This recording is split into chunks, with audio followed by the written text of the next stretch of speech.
गोविंदा गोविंदा आला आला आला आला.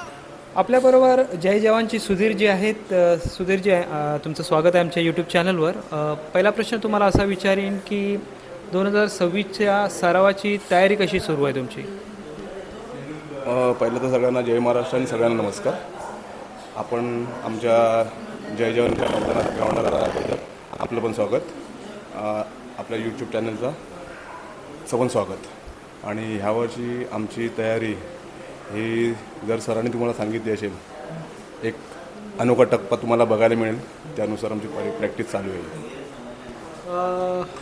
प्रोच्या संदर्भात तुम्ही काय बोलणार? प्रोमध्ये गेल्या वर्षी तुम्ही नव्हतात, एक वेगळाच वातावरण होतं आणि 2 वर्ष तुम्ही सलग प्रोचे चॅम्पियन आहात. तर यंदा काय तुमची तयारी आहे? तो प्रेशर आहे का की यंदा आम्हाला पुन्हा चॅम्पियनशिप जिंकायची आहे, असं का प्रेशर आहे डोक्यात? असं आम्हाला काहीच प्रेशर नाही, कारण की आम्ही त्या टुर्नामेंट 2 खेळलेलो आहे आणि दोन्ही टुर्नामेंट आम्ही विनर असलेलो.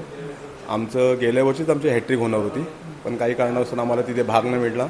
पण जी ती हॅट्रिक हुकली आमची, ती ह्या वर्षी आम्ही हॅट्रिक करणार शुअर. प्रो गोविंदासाठी काय विशेष तयारी करावी लागते का? जे तुमचे गोविंद आहेत त्यांना काय विशिष्ट, कारण त्याच्यात खूप स्पीडचं काम आहे, खूप स्पीड लागते त्याला. पारंपरिक गोविंदा स्लो आहे त्याच्या कम्पेअर केलं तर ह्याच्यात जी स्पीड आहे त्यासाठी काय वेगळं प्रशिक्षण, तुमची वेगळी ट्रेनिंग चालू असते का? एक आत्ताच्या बघायला गेलं ना, आम्ही स्टार्ट पिन जो खेळायचो, म्हणजे आता मी जवळजवळ 25 वर्ष खेळतो आहे, पण प्रो तेव्हा नव्हता. पण तेव्हा पण आम्ही ह्याच पद्धतीने खेळत होतो. आता प्रो असल्यामुळे आम्हाला थोडंसं व्हेरिएशन करावं लागतं. थोडंसं वेट बॅलन्स वगैरे करावं लागतं. पोरांना एका वेगळ्या ट्रॅकवर न्यावं लागतं. जी आमची रेग्युलर प्रॅक्टिस आहे ती त्या ट्रॅकवर नसते, पण प्रोसाठी आम्हाला एक वेगळा ट्रॅक यूज करावा लागतो की जेणेकरून पोरांचं बॅलन्स आणि त्या पोरं आम्हाला चॉईस करावं लागतं. जय जवानचा आता समजा 2000 सालापासून जय जवान पथक चालू झालेलं आहे. आता 2026 आहे, 26 वर्षाचा हा जो प्रवास आहे, थोडक्यात हा प्रवास तुम्ही सांगणार का? म्हणजे तुमचा हा प्रवास कधी सुरू झाला आणि आत्तापर्यंत कसं चाललेलं आहे? हा एकदम तुम्ही मजेशीर प्रश्न विचारलात. ह्या गोविंद्याची स्थापनाच आम्ही केलेली आहे आणि ह्या गोविंद्याचे फाउंडरच आम्ही आहेत. संदीप सर आहेत, मी आहे, एक डेव्हिड फर्नांडिस आहेत, कमलेश पालव आहेत, असंख्य नाव आहेत. त्यातली तर अजून पण आम्ही लोक खेळतो आहे की आमच्या बजरंग मजेच्या कृपेने, जोगेश्वरी मातेच्या कृपेने, आमच्या आईवडिलांच्या आशीर्वादाने की 25 वर्ष एक मुलगा गोविंदा खेळू शकतो हे तर कोणाला सांगितलं तर कोणाला विश्वास नाही पडणार. पण आम्ही त्याचे मूर्तिमंत म्हणजे जिवंत उदाहरण आहोत की आम्ही अजून पण ग्राउंडवर आहोत आणि हा अनुभव वेगळाच आहे. हो, सगळ्यात मोठा पथक जय जवान पथक बोललं जातं. एवढे मोठे गोविंदा, म्हणजे भरपूर असे गोविंदा, 500च्या आसपास गोविंदा असतील, तर एवढा असा टीम मॅनेजमेंट कसं काय सांभाळता तुम्ही? बघा, त्याला एक विलक्षण जादू आहे. जसं सर थराची रचना करतात, आम्ही प्लेअर तयार करायची रचना करतो, तसेच आमच्या पाठी आमचा जो चाहता वर्ग आहे आणि आमची एक बॉन्डिंग आहे, त्या बॉन्डिंगवर हा सगळा गेम चालू आहे. हा आमचा गोविंदा हा एक शिटीचा गोविंदा आहे. एकच माणूस, एकच शिटी आणि एकच आवाज. आणि आमची जी मॅनेजमेंट आहे ना, हे बोलतात ना की आम्ही जरी खेळाडू असलो, आम्ही दिसायला सगळ्यांनी हिरो दिसतो की आम्ही खेळाडू आहोत, आम्हाला सगळं, पण आमच्या पाठीची आमची मॅनेजमेंट आहे ना, ती आमच्यापेक्षा 10 पटीने मेहनत करते. खाण्याचं म्हणा, जेवणाचं म्हणा, पोरांचं ट्रॅव्हलिंगचं म्हणा, पोरांचं कपड्याचं म्हणा, पाऊस असेल, ऊन असेल, वारा असेल, पोरगा माझा हंडीखाली पोचायला पाहिजे. आणि आम्ही फक्त त्या दिवशी फक्त खेळतो, पण आमचं खाणं पिणं सगळं एव्हरीथिंग, कपड्यापासून, खाण्यापासून, झोपण्यापासून, तुमच्या गाडीची व्यवस्था करण्यापासून ही आमची मॅनेजमेंट टीम करते. आता थोड्यापूर्वी प्रशिक्षक संदीप ढवळे सर होते आमच्याबरोबर. त्यांनी बोलले की जर पोरं बोलली तर 11 ठोकणार आम्ही यावर्षी. तुमचे काय विचार आहेत? सरांनी जर हा एम ठेवला आणि पोरांनी जर घेऊन चाललेच की आम्हाला 11 करायचे, तर बजरंगबलीचा आशीर्वाद, जोगेश्वरी मातेचा आणि आमचा पूर्ण चाहता वर्ग आणि आमच्या खेळाडू जर त्या जोमाने जर उतरले तर अशक्य असं काही नाही. दहीहंडी तर आपला पारंपरिक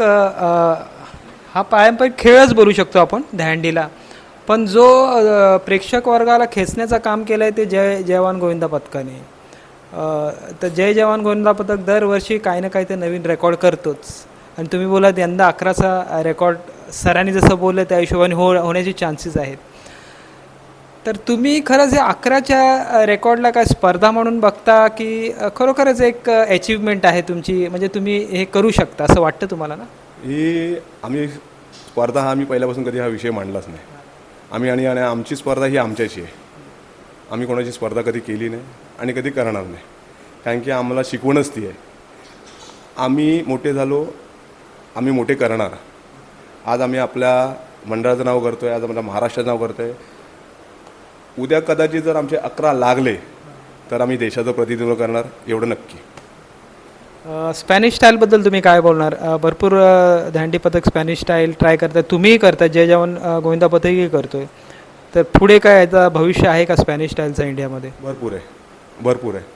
पण जे त्यांच्या गेममध्ये आणि आपल्या गेममध्ये जमीन असण्याचा फरक आहे.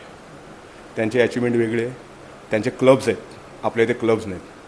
त्यांच्या पोरांना ईच अँड एव्हरी पोरांना प्रत्येकाला एक अचिव्हमेंटपासून त्यांना सगळं मिळतं आहे. पण आपल्या इथे जसे क्रिकेटचे क्लब आहेत, फुटबॉलचे क्लब आहेत, हॉकीचे आहेत, कबड्डीचे क्लब आहेत, पण असे आपल्या हंडीचे क्लब्स व्हायला पाहिजेत आणि अशा टुर्नामेंट व्हायला पाहिजेत. जेव्हा मी त्यांच्या इथे स्पेनला गेलो होतो तेव्हा आम्ही त्यांच्या एका ग्राउंड, म्हणजे आम्ही त्यांच्या मेयर हाऊसला थर लावले, आम्ही त्यांच्या ग्राउंड, पण त्यांच्या कॉन्कुर्सला जेव्हा गेलो, त्यांच्या कॉन्कुर्समध्ये त्यांच्या पूर्ण स्पेनच्या टीम येतात. एक नामांकित टीम असतात, त्यांच्या टीमची जवळजवळ 150-200 वर्ष अशा जुन्या टीम आहेत त्या. आणि जेव्हा आम्ही तिथे गेलो तर तेव्हा आम्हाला असं वाटलं की आपण पण आपल्या देशाचं प्रतिनिधित्व ह्यांच्या ग्राउंडवर करायला पाहिजे. जर ते लोक आपल्या ग्राउंडवर त्यांचं प्रतिनिधित्व करतायत ना, तर आपण पण आपला मान आणि आपला माज आपण त्यांच्या ग्राउंडवर त्यांना दाखवला पाहिजे की आम्ही पण हे करू शकतो. आणि आपल्या थरात आणि त्यांच्या थरामध्ये जमीन असण्याचं फरक आहे. हे होते सुधीरजी, जय जवान कोचचे पथकाचे.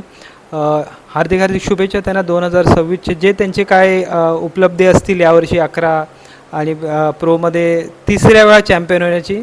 तर खूप खूप त्यांना हार्दिक शुभेच्छा.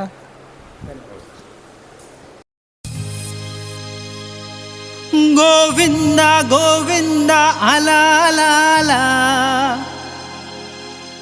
आला.